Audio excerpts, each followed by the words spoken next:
नमस्ते, मी योगिता काळे, diet Pune. 21 दिव्यांग प्रकारातील अध्ययन क्षमता हा आज आपण दिव्यांग प्रकार बघणार आहोत. मेंदूच्या कार्यामधील चेतापेशीतील काही बिघाडामुळे अध्ययन क्षमतेमध्ये आपल्याला अडचणी जाणवतात. यामध्ये जास्त जाणवणाऱ्या अडचणी आहेत की शब्दांचे उच्चारण व विश्लेषण विद्यार्थ्यांना करता येत नाही. त्यानंतर मेंदूच्या या भागातील बिघाडामुळे शब्दांचे विश्लेषण विद्यार्थी करू शकत नाही.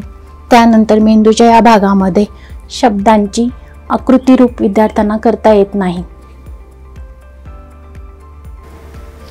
अध्ययन क्षमतेच्या विद्यार्थ्यांमध्ये काही प्रकार पडतात. त्यांच्या अध्ययन क्षमतेचे काही प्रकार पडतात ते आपण आता पाहूयात.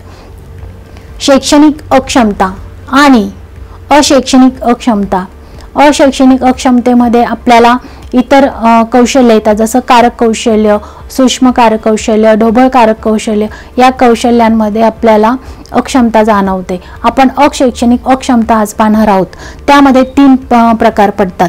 एक विशिष्ट वाचन अक्षमता, त्याला डिस्लेक्सिया आपण इंग्लिशमध्ये म्हणतो. त्यानंतर विशिष्ट लेखन अक्षमता, त्याला आपण डिस्ग्राफिया असं म्हणतो.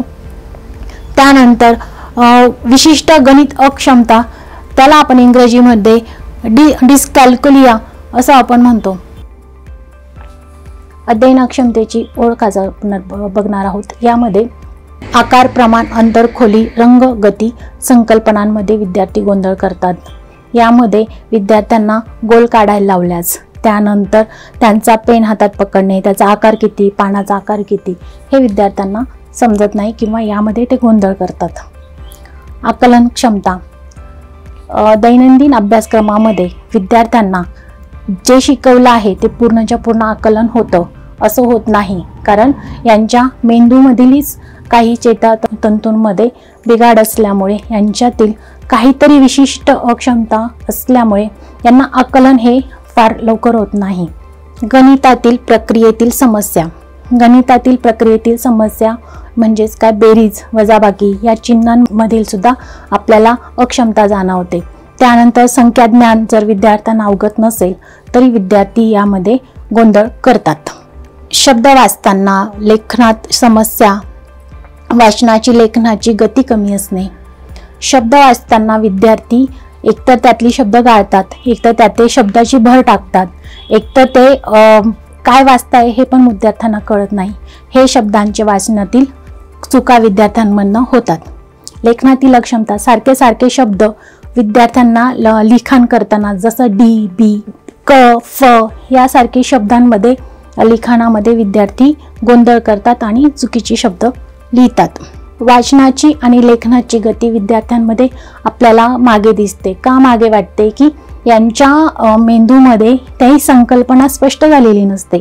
त्यांना काय लिहावं हे समजत नाही, म्हणून त्यांची गती ही विद्यार्थ्यांची कमी आपल्याला जाणवते. उलटे अक्षर लिहिणे हे आपल्याला विद्यार्थ्यांना बऱ्यापैकी आपल्याला जाणवतं.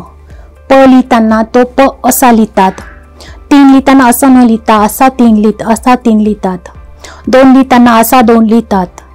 यासारख्या चुका आपल्याला विद्यार्थ्यांकडनं जाणवायला मिळतात. ब लिहिताना आपण असा ब लिहितो, ते उलटा ब लिहितात.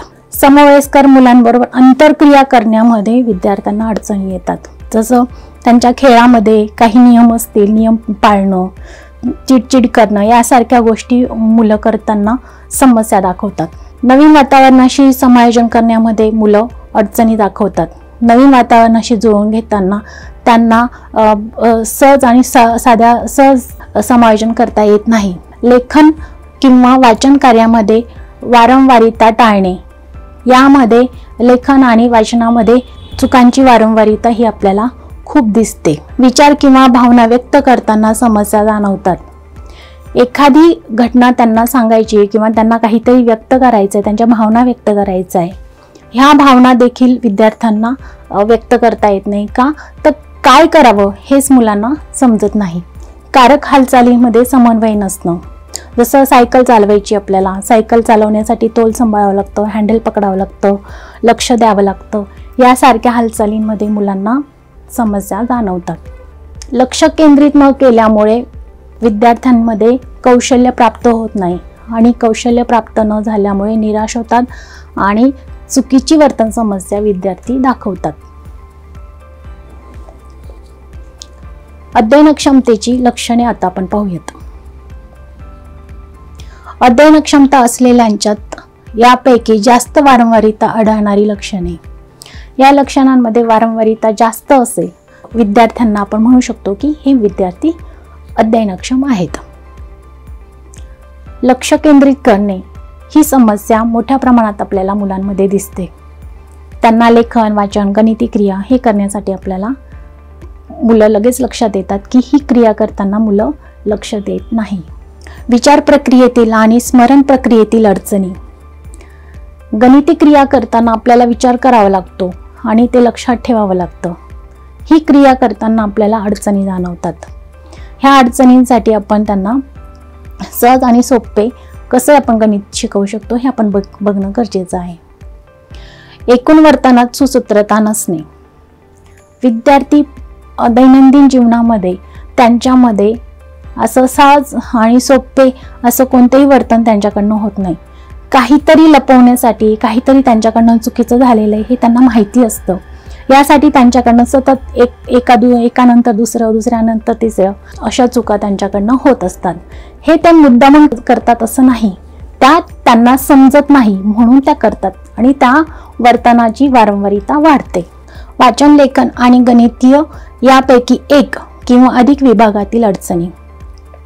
वाचन, लेखन आणि गणिती क्रियांमध्ये एकच क्रियांमध्ये अडचण असेल असं नाही, एकापेक्षा 2 क्रियांमध्ये देखील सुद्धा तुम्हाला अडचणी दाखवू शकतात. संवेदन प्रक्रियेतील अडचणी. विद्यार्थ्यांना स्पर्श, चिमटा काढणे, थंडी वाजणे, गरम होणे, त्यानंतर चव, एखादा पदार्थ आंबट, गोड या संवेदना देखील विद्यार्थ्यांमध्ये आपल्याला काही संवेदना विद्यार्थ्यांना जाणवत नाहीत. कारक समन्वय विद्यार्थ्यांमध्ये नसतो. जसं पेन हातात पकडणे, एकाग्रतेने बघणे, दृष्टीला बघणे, विचार करणे, पेनाने लिहिणे ही क्रिया विद्यार्थ्यांमध्ये जमत नाही. त्यानंतर सरळ रेषेवर चालणे, चालताना पायाकडे बघणे, रेषेकडे बघणे ह्या क्रिया विद्यार्थ्यांना जमत नाही. बॉल बघणे, बॉल खेळणे यासारख्या क्रिया मुलं करताना अडचणी दाखवतात. त्यानंतर आपण जर कागदाची होडी बनवायला घेतली, त्या होडीची सरळ रेषेत घडी घालावी, त्यानंतर ती घडी फोल्ड करावी, ही सुद्धा क्रिया करताना त्यांना समस्या जाणवतात. आपल्यासारख्याला ती खूप सोपी वाटते, पण ती क्रिया करताना सुद्धा हे मुलं समस्या दाखवतात. त्यांना सरळ रेषेत घडी पण घालता येत नाही. तुम्ही त्यांना सरळ रेषेत कागद फाडायला लावला असं आपण बऱ्याच सामान्य जीवनामध्ये बघतो की चांगला अधिकारी वर्ग असतो किंवा चांगल्या पदावर काम करणारी व्यक्ती असते, तरी सुद्धा आपल्याला असे छोटे छोटे कारक कौशल्य विकसित होत नाही. ते त्यांना करताना आपल्याला अडचणी जाणवतात. अवधानातील अडथळा. लक्ष केंद्रित करण्याची ही समस्या मुलांमध्ये आपल्याला जाणवते. त्यांना अभ्यास नको असतो, कारण तो अभ्यास त्यांना जमतच नाही किंवा ते त्यांना करायलाच आवडत नाही. त्यांना ते समजत नाही म्हणून ते करायला नकार देतात. आणि लक्ष केंद्रित करण्यासाठी यांना आवडीचं आपण कौशल्य देणं किंवा क्रिया देणं हे खूप महत्त्वाचं आहे. केवळ अध्ययनक्षमता असल्यामुळेच मुले सावकाश शिकतात असे नसते. मुलांना निरनिराळ्या प्रकारच्या अडचणी असू शकतात. त्यामुळे त्याच प्रकारची स्पष्टपणे आढळणारी लक्षणे सर्वच मुलांमध्ये दिसतील असे होत नाही. अध्ययनक्षमता असल्यामुळे मुले सावकाश शिकतात असे नाही. त्यांना बाकीचे इतर कौशल्य चांगल्या प्रकारे सामान्यप्रमाणे समजतात, पण एखादा ठराविक घटक, एखादा ठराविक विशिष्ट क्रिया ही यामध्येच त्यांना अडचण निर्माण होते. अध्ययनक्षमता निदानात्मक उपचार पद्धती. या उपचार पद्धतीमध्ये आपण काही पद्धतींचा वापर करतो. त्यातली पहिली पद्धत आहे निरीक्षण. ज्या वेळेला विद्यार्थी शाळेत येतो, शाळेत आल्यानंतर ह्या विद्यार्थ्याचं आपण निरीक्षण करणं, नोंदी करणं हे खूप महत्त्वाचं आहे. इयत्ता पहिलीमध्ये विद्यार्थी दाखल झाला आहे, तो त्याच्या वयाप्रमाणे सगळी कौशल्य आत्मसात करतोय का हे आपल्याला निरीक्षण करून नोंदी ठेवणं फार आवश्यक आहे. का की त्यांच्यातील ज्या क्रिया आहे, वाचनातील, लेखनातील, गणितातील ज्या क्रिया आहे तो त्या वयाप्रमाणे पूर्ण करतोय का, जर करत नसेल तर तो कुठल्या क्रियेमध्ये मागे आहे हे आपल्याला समजून घेणं गरजेचं आहे आणि त्याप्रमाणे नोंदी ठेवणं आवश्यक आहे. प्रश्नावली, आपण अशी प्रश्नावली करावी की त्या विद्यार्थ्याला आपण त्याच्यावर कोणत्या पद्धतीने काम करायचंय, त्याच्या लेखनावर काम करायचं आहे, त्याच्या वाचनावर काम करायचं आहे, त्याच्या गणिती क्रियांवर काम करायचं आहे की त्याच्या कारक कौशल्यावर काम करायचं, की त्याच्या संवेदन कौशल्यावर काम करायचंय, कुठल्या कौशल्यावर काम करायचंय, त्याप्रमाणे आपण प्रश्नावली तयार करणे. जसं आपण कारक कौशल्यांचा विकास करायचा असेल तर आपल्याला त्याला सूक्ष्म कारक कौशल्य, ढोबळ कारक कौशल्य ह्या कौशल्यांमध्ये त्याला कुठलं कौशल्य येत नाहीये, त्याला जे कौशल्य येत नाही त्या कौशल्याची निवड करून ते आपण त्याला शिकवणं अपेक्षित आहे. प्रमाणित चाचण्या, ह्या प्रमाणित चाचण्या आपल्याला सर्व जिल्ह्यातील रुग्णालयातील ह्या चाचण्या केल्या जातात. आपण तिथे जाऊन ही चाचणी करू शकतो आणि ह्या चाचणीद्वारे आपल्याला निदान होतं की या विद्यार्थ्यामध्ये अध्ययन क्षमता आहे. कृती आराखडा, अध्ययन क्षमतेच्या विद्यार्थ्यांमध्ये आपल्याला असं जाणवतं की कृती आराखडा तयार करणं खूप गरजेचं आहे. त्यांना काही कौशल्य शिकवायची आहेत तर ते कौशल्य शिकवताना आपल्याला त्यांच्या कृती आराखड्यामध्ये आपण कुठल्या कौशल्याची भर घालणे, त्यांच्या लेखनातील, वाचनातील, गणितातील या कौशल्यांमध्ये कुठल्या क्षमतेमध्ये त्याला आपल्याला शिकवायचं आहे त्या कौशल्यामध्ये आपल्याला त्याला कौशल्य निवडून त्या पद्धतीने कृती आराखडा बनवणं आवश्यक आहे. यामध्ये आपण पाहू शकतो, आपण 2 मिनिटं ही स्लाइड बघणार आहोत आणि लगेच बंद करणार आहोत. आता तुम्हाला आठवणार आहे का की या स्लाइडमध्ये किती अक्षर तुमच्या लक्षात आहे? आठवा पाहू. फार कमी अक्षर तुम्हाला आठवणार आहेत. का आठवणार आहेत? आता आपण परत ती स्लाइड बघूया. यामध्ये काही अक्षर होती, एकूण 10 अक्षर आहेत. या अक्षरांमध्ये आधी मी बंद केली, परत आता ती तुम्हाला दाखवते. आता तुम्हाला त्याच्यातले 1 किंवा 2च अक्षर तुम्हाला आठवणार आहेत. ही क्रिया काय आहे की ही क्रिया एक मेंदूतील क्रिया आहे. या क्रियेमध्ये आपण जे पाहिलं आहे ते आपण साठवून ठेवतोय आणि ते पुन्हा व्यक्त करतोय. ही मेंदूची क्रिया आहे, ही प्रत्येकामध्ये होत असते. ही क्रिया आपण एक उदाहरणासाठी घेतली आहे तिथे. आता हे वरती जे अक्षर दिलंय तुम्हाला, हे तुम्ही मला वाचून दाखवा. वाचता येणार आहे का? तर नक्कीच नाही वाचता येणार आहे. का वाचता येणार नाहीये? तर आपण पुढे पाहूया. हे अक्षर कसं आहे वरचं, ते सलग लिहिलेलं आहे आणि खाली कसं दिलंय त्याची वर्गवारी केलेली आहे. म्हणजेच काय की आपल्याला एका क्रमाने जेव्हा आपण शिक्षण घेतो किंवा एका क्रमाने आपण जेव्हा कौशल्य शिकतो ते कौशल्य अधिक आत्मसात होतं आणि अधिक लक्षात राहण्यासाठी सोपं राहतं. यामध्ये आपण असं बघतो, विद्यार्थ्यांमध्ये काही विशिष्ट अक्षमता असतात. त्या विशिष्ट अक्षमता आपण बघणार आहोत. विशिष्ट वाचन अक्षमता, सारख्या दिसणाऱ्या अक्षरांमध्ये गोंधळ उडतो. सारख्या दिसणाऱ्या अक्षरांमध्ये विद्यार्थी आपल्याला गोंधळ करताना दिसतात. जसं फ असेल, क असेल, फ ला क लिहितात, क ला फ लिहितात. प असेल तर प सुद्धा उलटा लिहितात. या सारखी वाचन अक्षमता असलेले, विशिष्ट वाचन क्षमता असलेले शब्द उच्चारताना विद्यार्थी हे चुकीच्या पद्धतीने उच्चारताना आपल्याला दिसतात. कधी कधी वाचनातील शब्दातील अधिकचे शब्द आपल्याला व विद्यार्थी त्यामध्ये टाकताना दिसतात किंवा असलेले शब्द काढून टाकतात. त्या पद्धतीने मुलं वाचतात किंवा स्वतःच्या मनाचे शब्द त्यात घालतात आणि वाचन करतात. आरशातील प्रतिबिंबाप्रमाणे वाचणे. आरशातील प्रतिबिंब आपल्याला कसं दिसतं? तुम्ही एकदा बघा, आरशात आपल्याला अक्षरांचं प्रतिबिंब हे उलटं दिसतं. मग विद्यार्थी उलट वाचण्याचा प्रयत्न करतात. म्हणजेच कसं की आधी वाचणे शब्द वाचणार, नंतर प्रमाणे वाचणार, या पद्धतीने वाचणार, उलट वाचणार. म्हणजे त्यांची जी दिशा आहे ती सुद्धा वाचनाची चुकीची राहते. वाचताना शब्द आणि अक्षर गाळणे. वाचताना शब्द आणि अक्षर गाळतात मध्येच किंवा आपले शब्द स्वतःच्या मनाचे शब्द विद्यार्थी टाकतात. नसलेले शब्द आणि अक्षरांची भर घालणे. स्वतःच्या दैनंदिन जीवनाचे शब्द असतात, त्यांच्या ओळखीचे शब्द असतात, ते विद्यार्थी त्या वाक्यामध्ये वाचताना घालताना दिसतात आपल्याला. शब्दातील अक्षरांची अदलाबदल करतात. पुढचा शब्द मागे टाकतात किंवा पुढे सोपा शब्द आहे म्हणून आधी पुढचा वाचून घेतात, पण पहिलाचा शब्द तसाच ठेवतात किंवा नंतर तो शब्द वाचतात. अशी क्रिया मुलांमध्ये आपल्याला बघायला मिळते. पुस्तक डोळ्याजवळ आणून वाचणे चष्मा नसताना. हे आपल्याला बऱ्याच वेळा शाळेमध्ये बघायला मिळतं की त्यांना वाचता येत नसतं, त्यांना एकतर ते कळत नाही म्हणून ते काय करतात, पूर्ण असं डोळ्यासमोर हात नेतात आणि असं वाचण्यासारखं दाखवतात की मी खूप वाचतोय, पण ते खरं वाचत नसतात. त्यामुळे आपल्याला पुस्तक असं पाय डोळ्यासमोर नेतात, असं जवळ घेतात. अशा क्रिया आपल्याला असे वर्तन समस्या मुलांमध्ये जाणवते. वाचन अत्यंत हळू असणे, वेग कमी असणे.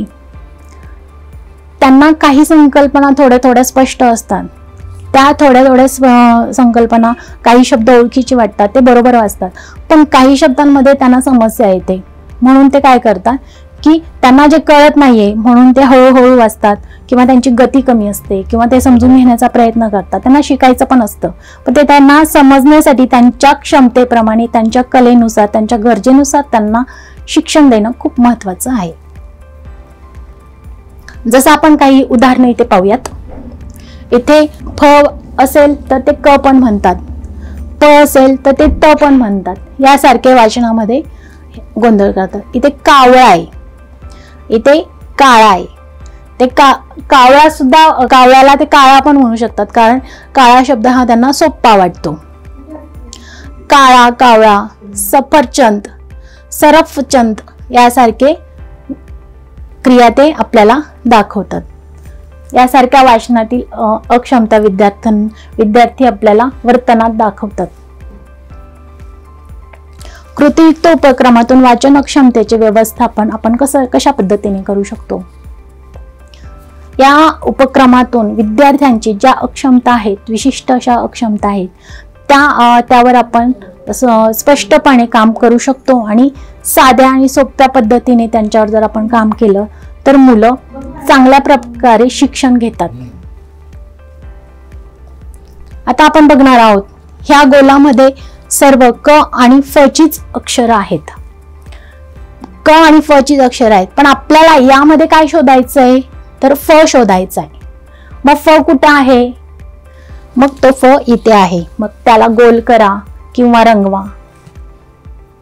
त्यानंतर इंग्रजी जर बघाल तर तुम्ही पी आहे, नंतर हा पी लिहिताना ते कसं लिहिणार आहे, वाचनामधील दोष आहे त्या व्यवस्थापन करताना आपल्याला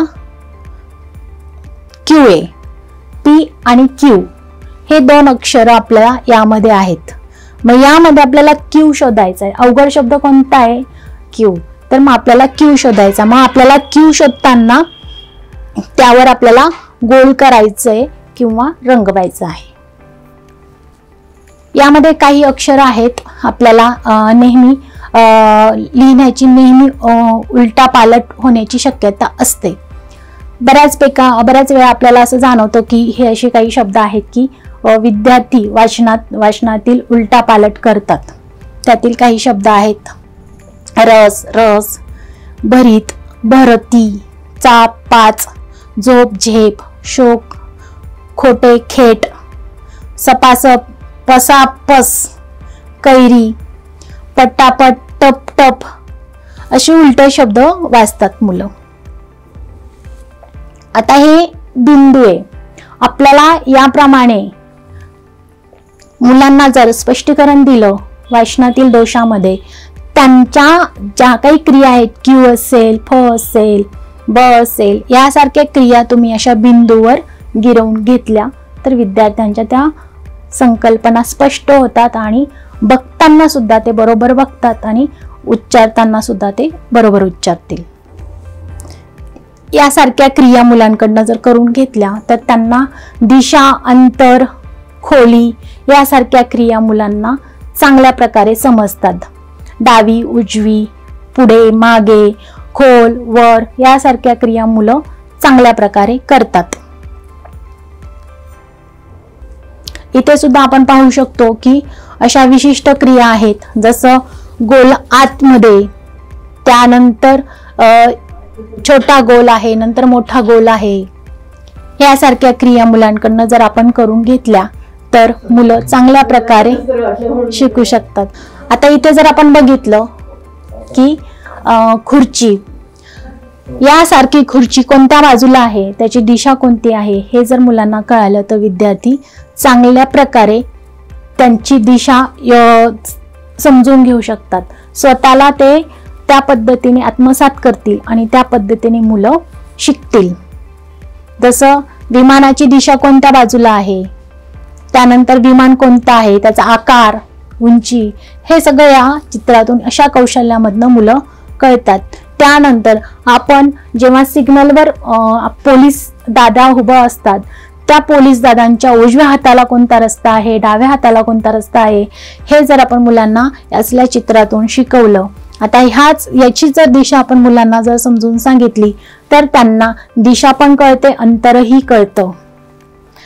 आता इथे डोंगर, ह्या डोंगराची उंची कोणती आहे, त्याचा आकार किती आहे, तो पसरलेला आहे का, ह्यासारख्या क्रिया मुलांना आपल्याला या चित्राच्या द्वारे समजून सांगता येतात.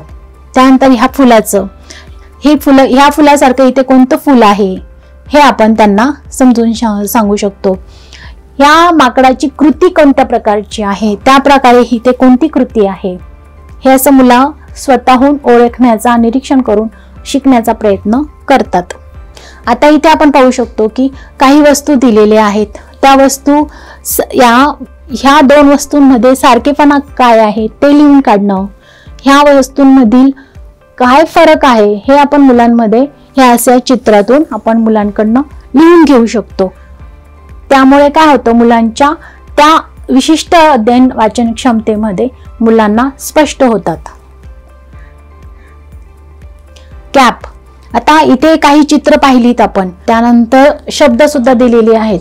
चित्र आणि शब्द जर विद्यार्थ्यांना दिले तर चित्रांचा सिंबॉल, आकार लक्षात येतो. त्या पद्धतीने अक्षरांचा आकार तो सुद्धा मुलांना स्पष्ट होतो आणि मुलांच्या संकल्पना स्पष्ट होऊन विद्यार्थी हे संकल्पना एकदा समजल्या की विद्यार्थ्यांच्या सरावामध्ये ह्या जर गोष्टी आल्या तर विद्यार्थी अध्ययन क्षमतेच्या काही विशिष्ट क्रियांमध्ये सुद्धा मात करून चांगल्या प्रकारे अध्यापन करू शकतात.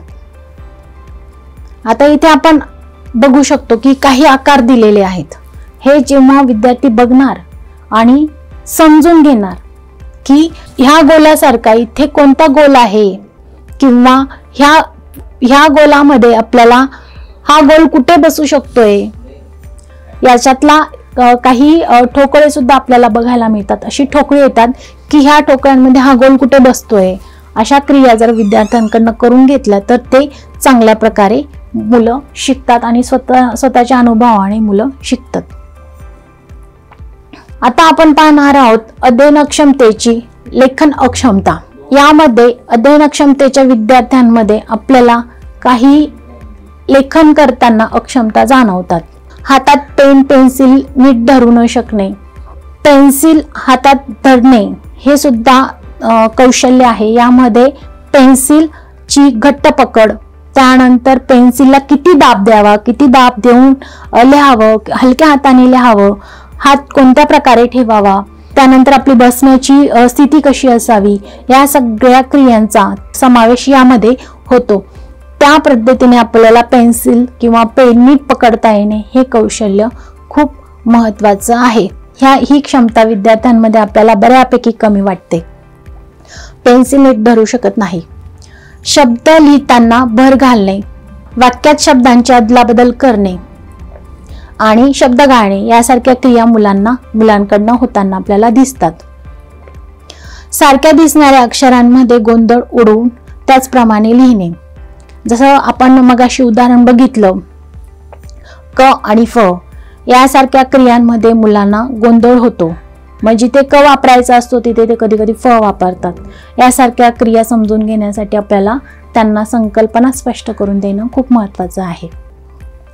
प लिहायचं असेल तर ते त लिहितात.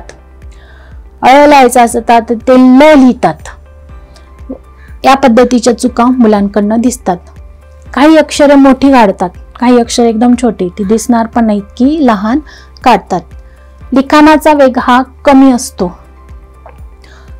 समजून घेणं आणि ते कागदावर उतरवणं किंवा बघून बघून लिहिणं ही सुद्धा क्रिया मुलांमध्ये आपल्याला कमी वाटते.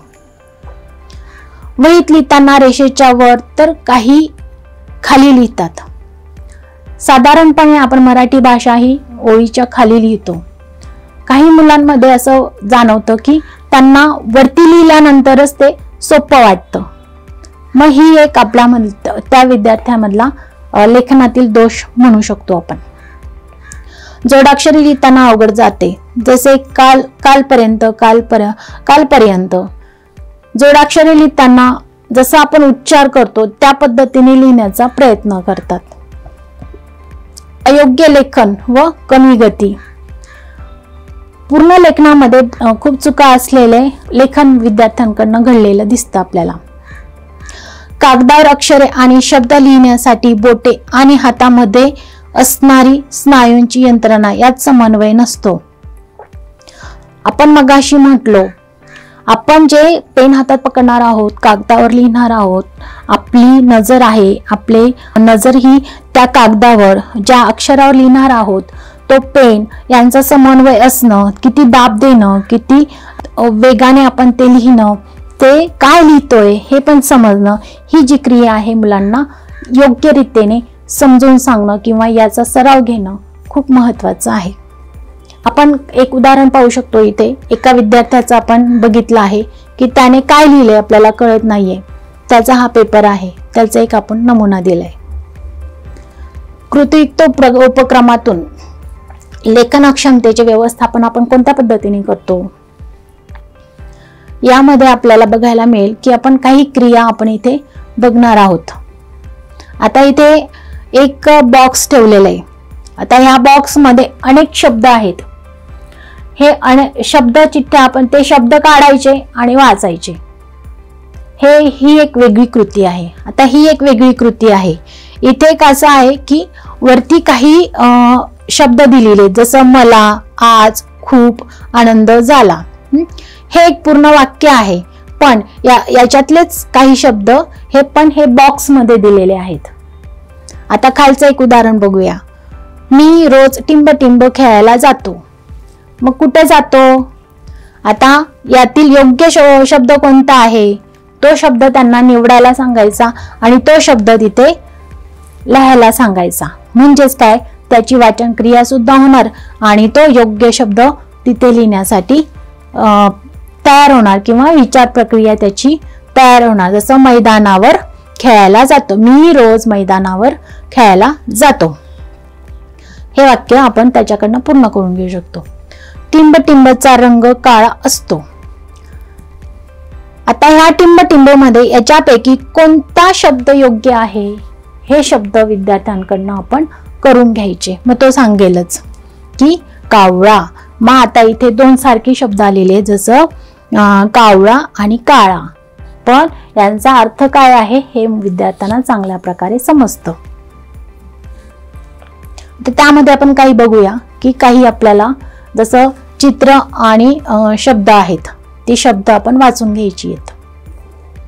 आता इथे आपल्याला बघायला मिळेल की फॅन आहे. फॅनचं स्पेलिंग मधील काही शब्द हे डॉट डॉट दिलेली आहेत. मग ते स्पेलिंग आपण विद्यार्थ्यांकडनं पूर्ण करून घ्यायची.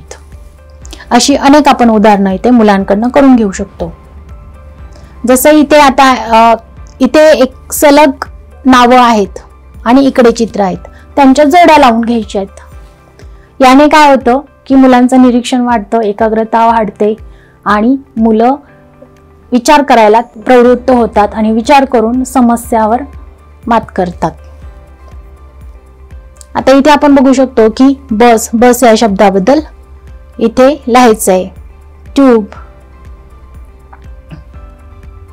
हे असे आपल्याला उदाहरणं बघायला मिळतील. आता आपण पाहणार आहोत विशिष्ट गणितीय अक्षमता. यामध्ये आपण बघणार आहोत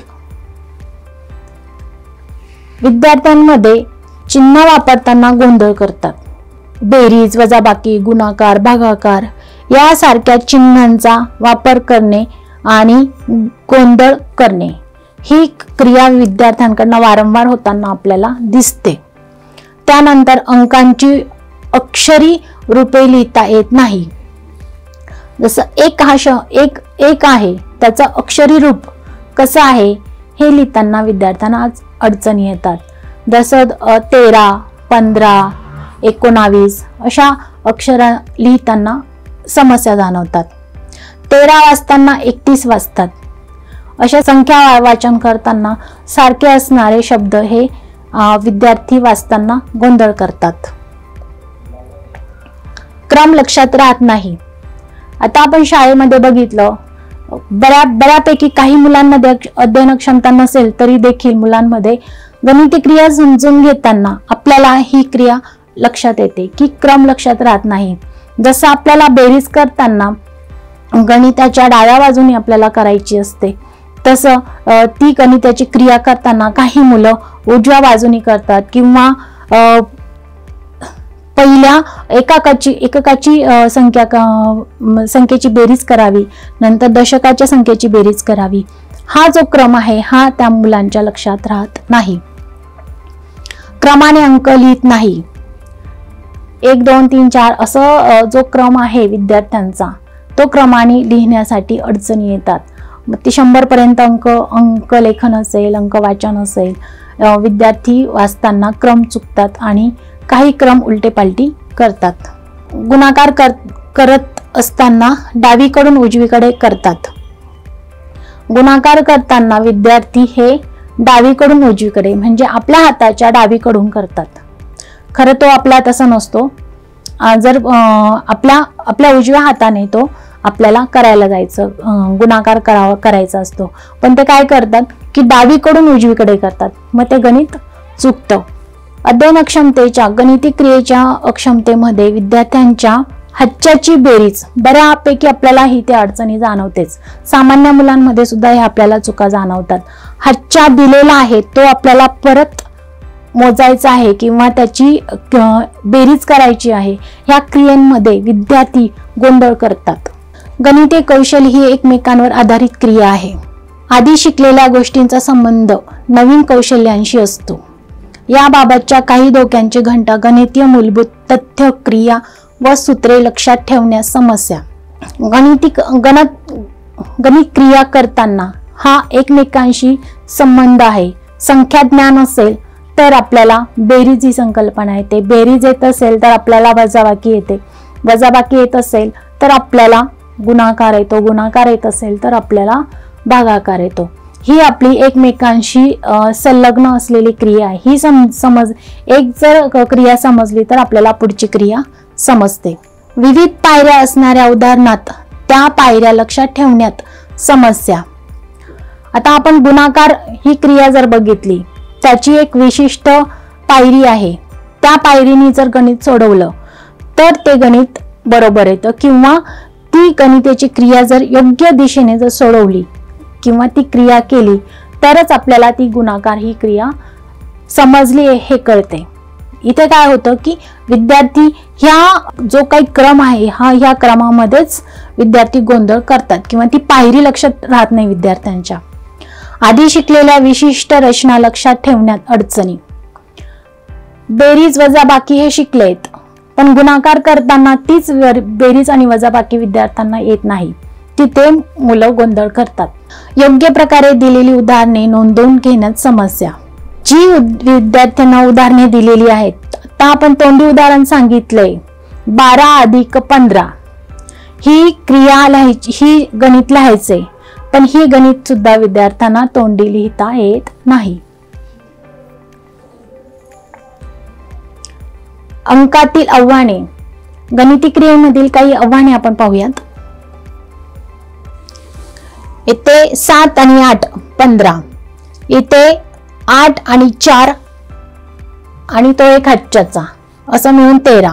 पण हे गणित काय आहे, यांची दिशा चुकलेली आहे म्हणून गणित हे चुकलेलं दिसते. आता इथे पाहूयात. इथे 38 + 47 इथे त्यांनी काय केलंय मुलाने 7 आणि 8 15, इथे 15 जसाच्या तसा लिहून टाकलाय. आता 4 3 आणि 4 7 हा जसाच्या तसा लिहून टाकलाय. मग इथे त्यांना कळलं नाहीये, विद्यार्थ्याची संकल्पना इथे हातच्या बेरजेची समजलेली नाही. आता इथे वजाबाकी, तर वजाबाकी 23 वजा 9. आता इथे काय केलंय त्याने, 9तून 3 वजा केलाय, पण असं होतंय का, नाही होते. म्हणून ही पण एक दिशा त्यांची, विद्यार्थी अशा चुका आपल्याला दाखवतात. इथे गुणाकाराची क्रिया सुद्धा आपल्याला अशीच दाखवते. गणित अक्षमतेचे व्यवस्थापन. गणित अक्षमतेचे व्यवस्थापन कशा पद्धतीने करू? गणित अक्षमता जर चे व्यवस्थापन योग्य पद्धतीने केले तर अध्ययन क्षमतेच्या मुलांमध्ये चांगल्या प्रकारे गणिती क्रिया करताना मुलं आपल्याला दिसतात. यामध्ये दिशाज्ञान स्पष्ट करणे. या दिशाज्ञानासाठी आपण त्यांना वेगवेगळ्या कृती घेऊ शकतो, जसं डोळे बांधणे, डोळे बांधून घेणे, त्यांना सूचना देणे, डावीकडे 5 पाऊल चालणे, मागे वळणे, सरळ रेषेत 3 पाऊल चालणे, त्याच्या लगेच डाव्या बाजूला चालणे, डाव्या बाजूला 5 पाऊल चालणे, या पद्धतीने त्यांना दिशेचं ज्ञान आपण देऊ शकतो. स्थान मूल्य स्पष्ट करणे. स्थान मूल्य स्पष्ट करताना मुलांना आपण कोणत्या ठिकाणी आहोत, आपल्या आजूबाजूचा परिसर कसा आहे, आपल्या शाळेजवळ कोणता डोंगर आहे, आपल्या शाळेजवळ कोणतं मंदिर आहे, यासारख्या भौगोलिक परिस्थितीची आपण त्यांना ओळख करून दिली तर त्यांना आपलं स्वतःचं स्थान कुठे आहे हे लक्षात येईल. गणिती क्रिया स्पष्ट करणे. आता आपण काही उदाहरणं बघितली मगाशी, त्यामध्ये मुलं या पद्धतीचे चुका करतात. यावेळेला आपण त्यांना प्रत्यक्ष वस्तूवरून, प्रत्यक्ष साधनांचा वापर करून जर गणिती क्रिया मुलांकडनं करून घेतल्या तर मुलांच्या चांगल्या लक्षात राहतात आणि मुलं चांगल्या प्रकारे शिकतात. एक उदाहरण सांगते. समजा आपल्याला अध्ययन क्षमतेच्या विद्यार्थ्यांना 1 ते 10 अंकाची बेरीज शिकवायची आहे, तर आपण त्यांना सांगायचंय की मी तुला आता 5 पेन दिलेत, त्याच्यापैकी 2 पेन तू तुझ्या मित्राला दिलीत, मग तुझ्याकडे किती पेन राहिलीत? 3 पेन राहिलीत. आता तुझ्याकडे 3 पेन राहिलीत, मी तुला अजून 3 पेन देते, आता तुझ्याकडे किती झालीत? यासारखी क्रिया आपण मुलांकडनं करून घेतली तर मुलांना प्रत्यक्ष कृतीवरून मुलांना त्या गणिती क्रिया सोप्या जातात आणि चांगल्या समजतात.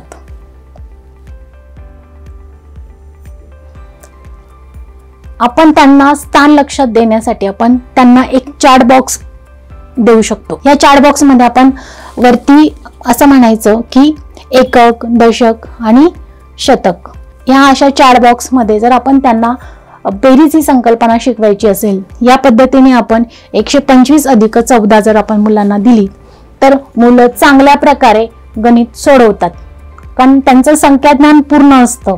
त्यांना फक्त बेरीज ही संकल्पना कशी करावी, कशी मांडणी करावी, यासाठी क्रमाने जर आपण क्रम पद्धतीने जर आपण त्यांना शिकवलं तर त्यांना एकक, दशक आणि शतक हे स्थान जर मुलांना कळालं तर मुलं योग्य पद्धतीने मांडणी जर शिकलेत तर गणिती क्रिया करण्यासाठी मुलांना सोपं जातं. अध्ययनक्षम मुलांना शीघ्र हस्तक्षेप जर आपण केला तर मुलांमध्ये चांगल्या प्रकारे विकास घडून येतो. बालकांमधील अक्षमतेचा स्वीकार करणे. सर्वात आधी महत्त्वाचं आहे की त्याच्यात कुठली तरी अक्षमता आहे आणि त्याचा स्वीकार करणे आणि त्यावर आपण काम करणे हे खूप महत्त्वाचं आहे. बालकांमधील अक्षमतेचा लवकरात लवकर शोध घेऊन त्यावर त्वरित उपचार करणे. बालकांमधील कुठली अक्षमता आहे हे लक्षात घेणं खूप महत्त्वाचं आहे. अध्ययन क्षमता आहे तर अध्ययन क्षमता वयाच्या आपल्याला 8 ते 9 वर्षापर्यंत आपल्याला लक्षात येते, कारण तोपर्यंत आपल्या गणिती क्रिया ह्या व्यक्त होण्याच्या आणि प्रतिक्रिया देण्याची क्रिया ही वयाच्या 8 ते 9 वर्षानंतर आपल्याला प्रकर्षाने जाणवते. त्या काळात आपल्याला इयत्ता 3री ते 4थी मध्ये आपल्याला हे मुलं लक्षात येतात. शीघ्र हस्तक्षेपाद्वारे 0 ते 6 वयोगटातील बालकांचे निदान व उपचार करून पुनर्वसन करणे. अध्ययन क्षमतेमध्ये आपल्याला 0 ते 6 वयोगटामध्ये फारशी मुलं ही लक्षात येत नाहीत, तरी सुद्धा जर आपल्याला काही लक्षात येत असेल तर आपण त्यांना लहानपणापासूनच ह्या क्रिया सुधारण्यासाठी प्रयत्न करू शकतो. सुरुवातीचे उपचार. लवकरात लवकर काय उपचार करू शकतो आपण? लवकरात लवकर निदान, चिकित्सा, मानसोपचार तज्ञ, शिक्षक आणि समुपदेशक यांच्याद्वारे विद्यार्थ्यांसाठी त्यांच्या गरजा लक्षात घेऊन, त्यांची सद्यस्थिती लक्षात घेऊन वैयक्तिक शैक्षणिक आराखडा तयार करणे व त्यानुसार कौशल्यात सुधारणा घडणे. विद्यार्थ्याला काय येतं आणि काय नाही येत हे आधी लक्षात घेणं, त्याच्या नोंदी करणं, जे कौशल्य विद्यार्थ्याला येत नाही त्याची यादी तयार करणं आणि त्या यादीप्रमाणे कौशल्यांची कृती आराखडा तयार करणं आणि त्या कौशल्याला आपण कसं सहज आणि सोपं शिकवू शकतो हे आपल्याला लक्षात घेऊन विद्यार्थ्यांवर आपण काम करू शकतो. सामान्य संख्या, ज्ञानात्मक आणि भावनात्मक विकास सुलभ करण्यासाठी आणि विकासात्मक अपंगत्व किंवा विलंब टाळण्यासाठी मुलांना, विशेषतः 6 वर्षापेक्षा कमी वयाच्या मुलांना प्रदान केलेली मूल्यांकन आणि थेरपी प्रक्रिया. 6 वर्षाखालील वयोगटातील मुलांचा बौद्धात्मिक आणि भावनिक विकास होण्यासाठी तसेच वैकासिक विकृतीपासून त्यांना वाचविण्यासाठी किंवा त्यातील दिरंगाई थोपविण्यासाठी टाळण्यासाठी पुरविण्यात येणारी मूल्यमापन व उपचारात्मक प्रक्रिया म्हणजे सुरुवातीचे उपचारात्मक शिक्षण होय. शैक्षणिक सहाय्यभूत सेवा. शिक्षण मंडळाकडून मिळणाऱ्या सवलती. 10वीच्या परीक्षेत गणन यंत्रणा वापरण्यासाठी मान्यता दिलेली आहे. शुद्ध लेखन व वाक्यरचनेतील चुका दुर्लक्षित करणे. भूगोलातील दिशा दर्शविण्यातील चुकांमध्ये दुर्लक्ष करणे. इयत्ता 1ली ते 9वीच्या विद्यार्थ्यांना आकृत्या, तक्ता व आलेख न काढण्यास सवलत देणे. अशा प्रश्नांचे गुण इतर प्रश्नांच्या गुणांमध्ये योग्य प्रमाणात वितरण करणे अथवा पर्यायी प्रश्न पुरवणी देणे.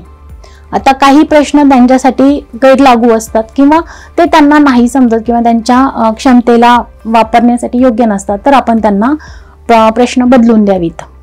सरसकट 20% वाढ एका अथवा अनेक विषयांच्या गुणांमध्ये विद्यार्थ्यांना देणं सवलत आहे. सध्या छापील लिपीमध्ये लेखनास मान्यता. साध्या आणि सोप्या छापील लेखन लिपीमध्ये त्यांची जी बोलीभाषा आहे त्यांचे प्रश्न सुद्धा साधे आणि सोपे असावेत. या पद्धतीचे त्यांचं शैक्षणिक सहाय्यभूत आपण सेवा देऊ शकतो. तपशिलात उत्तरे लिहिण्यापासून सवलत. यामध्ये अध्ययन क्षमतेमध्ये भाषेतील फरक. विद्यार्थ्यांच्या बोलीभाषेमध्ये आपल्याला फरक जाणवतो. काही शब्द हे उलटापालट करून आपल्याला बोलताना दिसतात. स्थलांतरित. बाहेरच्या राज्यातून मुलं आलेली असतात, गावातून मुलं आलेली असतात. त्यांची मातृभाषा ही आपल्या सामान्य भाषेसारखी नसते. मराठी असते कदाचित, जशी कातकरी असते, भिल्ल असते, यासारखी भाषा असते. त्यांना त्यांच्या भाषेत बोलणं खूप सोपं वाटतं, पण आपल्या मराठी भाषेमध्ये बोलणं त्यांना जरा अवघड वाटतं. त्यामुळे सुद्धा आपल्याला असं वाटतं की तो अध्ययनक्षम आहे. कधी कधी हे मुलं अध्ययनक्षम नसतात, पण त्यांच्या बोली भाषेमुळे कदाचित हे आपल्याला लक्षणं जाणवू शकतात. अनुपस्थित मुले. गैरहजर असणाऱ्या मुलांमध्ये आपल्याला ह्याचं प्रमाण आपल्याला जाणवतं. भौगोलिकता. परराज्यातून आलेलं, त्यानंतर गावाकडून आलेला, त्यानंतर तो ज्या परिसरात राहतोय त्या परिसरातलं वातावरण यांचा प्रभाव मुलांमध्ये आपल्याला दिसतो आणि आपल्याला असं वाटतं की तो अध्ययनक्षम आहे किंवा ती लक्षणं सुद्धा तो आपल्याला दाखवतो.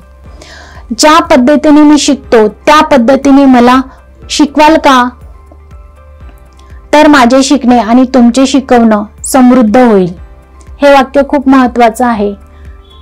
जशी विद्यार्थ्याची गरज आहे त्या पद्धतीने जर मुलांना शिकवलं तर मुलांचं शिकणं होईल आणि शिक्षकाचं शिकवणं देखील होईल. अध्ययन, अध्यापन, मूल्यमापन. ज्या विद्यार्थ्यांना बौद्धिकदृष्ट्या काही समस्या नसल्याने या विद्यार्थ्यांचे अध्ययन, अध्यापन, मूल्यमापन सर्वसामान्य मुलांप्रमाणे करावे. अध्ययन क्षमतेच्या मुलांचं मूल्यमापन करताना त्यांची बौद्धिक पातळी ही खूप चांगली असते. त्यांच्या विशिष्ट क्षमता कमी जरी असल्या तरी त्यांच्या इतर जीवनशैलीमध्ये कोणताही बदल नसतो, तो सामान्यपणे तो असतो.